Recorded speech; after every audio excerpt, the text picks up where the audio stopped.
Good morning. In our grammar book, today we are going to start with the chapter subject and predicate. Now, this subject and predicate, this is on page number 74 of your grammar book. Okay. Now, what do you mean by a subject? Sentence we all did that a sentence is a group of words placed in a particular order so that it becomes so that it gives you some meaning. It should be meaningful. Fine. A sentence can be divided into two parts. First part is subject and the other part is predicate. Now, what is a subject? A subject contains the person or the thing we are talking about in the sentence. A subject is the main part of the sentence of which we are talking about. It is the main part of the sentence. Fine. And the predicate contains what we are saying about that person or a thing. Fine. A predicate contains the thing what we are saying about the subject. A subject is the main part of the sentence of which we are talking about. Maybe it's a person or a thing. Fine. For example, if we say the little girl is writing a letter. Now, about whom are we talking in this sentence? The little girl. So, the little girl becomes the subject, and the remaining part of the sentence becomes the predicate. Fine. You'll be understanding this concept more by this exercise that we'll be doing. The first exercise is the first one is match the subjects in column A with suitable predicates in column B. Fine. Pushpanjali ma'am is going to write down the subject as well as the predicate. You are going to match it by writing the print letters against the correct predicate forms. Clear? Now, for example, the A part says an accountant. Now, an accountant.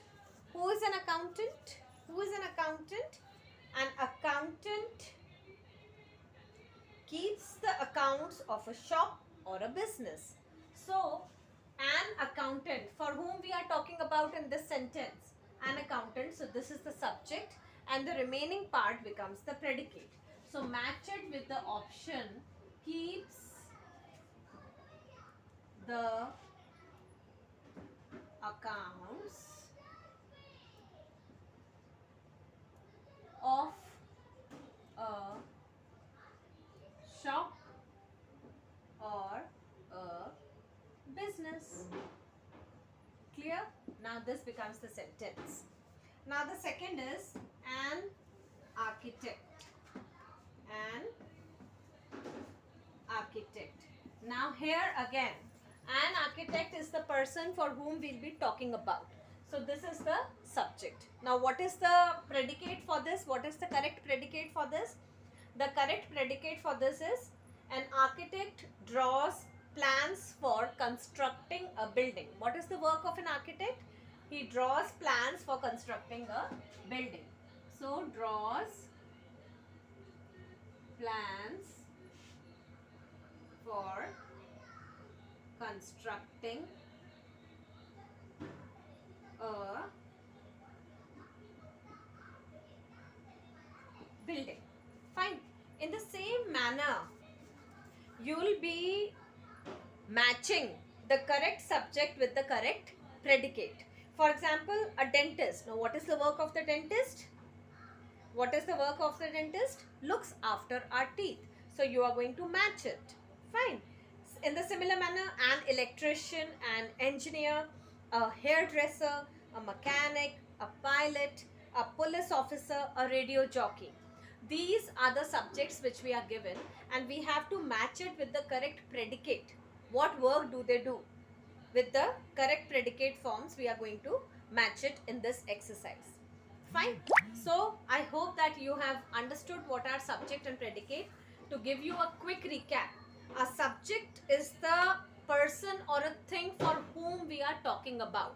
A subject is the main part of the sentence.